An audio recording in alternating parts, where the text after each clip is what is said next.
모두가 알고 있는 상승, 모두가 기대하는 상승. 그런 상승은 오지 않습니다. 그들은 예측 불허한 순간에 파멸적으로 상승시킬 겁니다.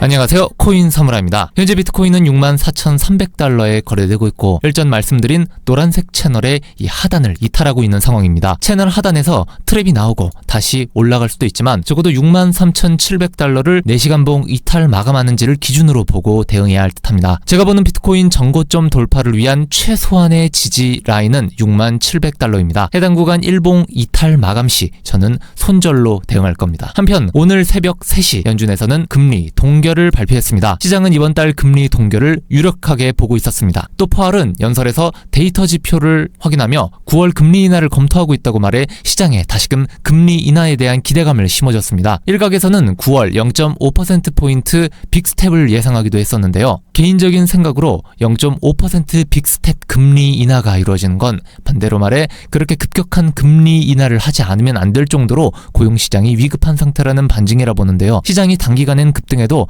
침체 우려로 다시 급락할 수 있을 거라 봅니다. 예전부터 시장은 이 파월의 발언에 주목했습니다. 시장은 파월의 단어 하나하나를 놓치지 않으며 전체적으로 연준에서 어떤 스탠스로 경제 지표를 바라보는지 해석하려 했습니다. 이번에도 금리는 동결됐지만 이제는 물가를 잡는 것에서 나아가 조금씩 둔화되는 고용 지표를 신경 쓰기 시작했다는 느낌을 많이 주었습니다. 이 같은 흐름은 경기 둔화를 파악하는 데 있어서 고용 시장이 더 중요해질 수 있고, 나아가서는 비농업 고용 지표 등이 더욱 증시에 큰 영향을 미칠 수 있음을 시사합니다. 어제 파월의 금리 동결 이후 연설을 거치며 나스닥은 3% 정도 반등했습니다. 금리 인하에 대한 기대감일까요? 제가 보았을 때 현재의 상승은 이 하락분에 대한 기술적 되돌림일 가능성이 높습니다. 현재의 상승이 진짜 반등이 되기 위해서는 단기 하락 추세에서 벗어나 이 고점을 높여주는 흐름이 나와야 됩니다. 그 전까지 저희는 이 나스닥의 반등이 섣불리 진짜 반등이라고 생각해선 안 된다는 것입니다. 현재 일봉 200 EMA는 QQQ 기준 435포인트에 위치해 있습니다. 나스닥이 추가 낙폭을 보인다면 상승 랠리를 이어가기 위한 최후의 지지 라인은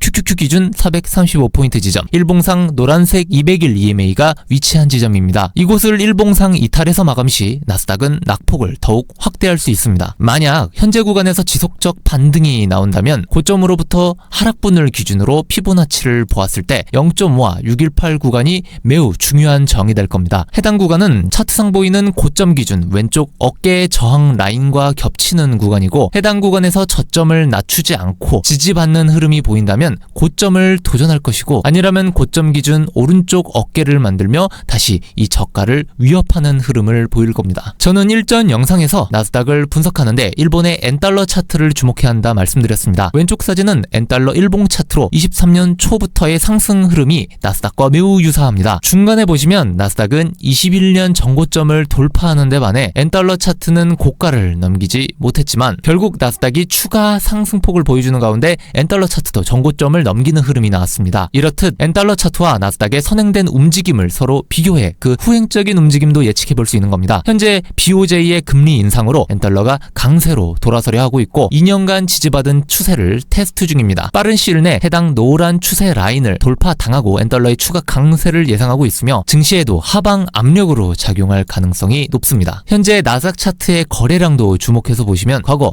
2008년 서브프라임 사태 이후의 거래량과 유사합니다. 큰 거래량을 동반하며 폭락하고 거래량이 점점 줄어들며 고점을 높였습니다. 이후 거래량이 상승하며 10%를 넘기는 상승분이 연출된 바 있습니다. 마찬가지로 현재 나스닥도 거래량을 높여가면서 높은 변동성을 만들어낼 수 있을 거라고 보고 있습니다. 다시 비트코인 차트를 보겠습니다. 현재 비트코인은 조정분이 연출되며 가격이 빠지더라도 폭락하지 않고 이렇게 버텨주는 모습이 나와줄 수 있습니다. 만약 그렇게 된다면 총록색 100일 EMA와 200일 EMA가 점점 수렴하는 모습이 나올 수 있습니다. 이 100일 EMA와 200일 EMA가 가운데로 이렇게 수렴하는 모습이 나오고 해당 구간을 캔들이 건드릴 경우 해당 구간에서는 큰 변동성이 나와줄 수 있습니다. 과거 23년도 10월과 3월 차트를 보시면 두 개의 이평선이 수렴하고 해당 구간 캔들이 지지를 받으며 크게 폭등하는 모습을 보여줬습니다. 21년 8월, 9월 역시 두 개의 EMA가 한데 모이고 지지를 받으면서 상승하는 모습이 나와주었습니다. 반대로 두 개의 EMA가 수렴한 자리 근처에서 큰 큰 폭락이 나와준 모습도 확인 가능합니다. 이처럼 일봉상 100일, 200일 EMA가 수렴하는 곳 근처에서는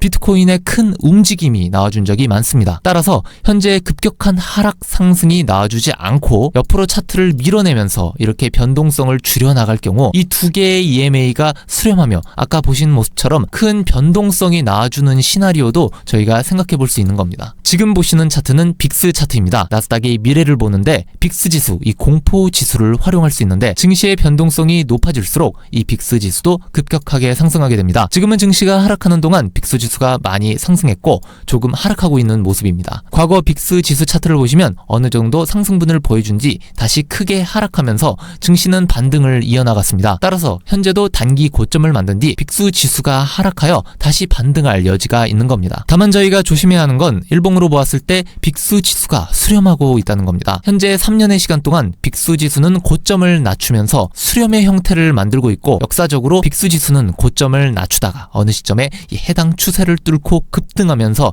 이 증시의 큰 폭락을 만들어냈습니다. 과거 빅스 지수를 보시면 고점을 낮추면서 수렴하다가 수렴의 끝에서 추세를 뚫고 폭등했고 당시 증시는 폭락하는 모습을 만들어 주었습니다. 현재 22년부터 24년까지 빅스 지수 차트와 비교해 볼 만한 것이 2016년도부터 2018년도의 빅스 지수 차트입니다. 현재와 기간적으로도 유사하고 수렴하고 있는 형태도 상당히 비슷합니다. 이때의 빅스 지수 차트를 현재와 비교해 보겠습니다. 두 개의 차트를 비교해 보면 왼쪽 과거 차트의 7, 8월 부분이 현재 7, 8월 빅스 지수와 상당히 유사합니다. 만약 과거와 비슷한 흐름을 보여준다면 현재 빅스 지수는 수렴을 좀 더 이어가다가 약 2025년도를 전후로 빅스 지수의 3년 수렴이 깨지고 이렇게 폭등하는 모습이 나와줄 수 있습니다. 이는 증시의 큰 폭락을 의미합니다. 당연히 해당 추세에서는 비트코인도 무사하지 못할 겁니다. 다만 2025년 전후가 아니더라도 현재 빅스 차트 추세에서 이 추세를 일봉상 이탈해서 마감하는 모습이 나와준다면 증시의 폭락이 생각보다 빨리 찾아올 수도 있을 겁니다. 아무쪼록 변동성이 예상되는 만큼 다들 리스크 관리에 유의해 주시기를 바라겠습니다. 오늘 영상은 여기서 마치도록 하겠습니다.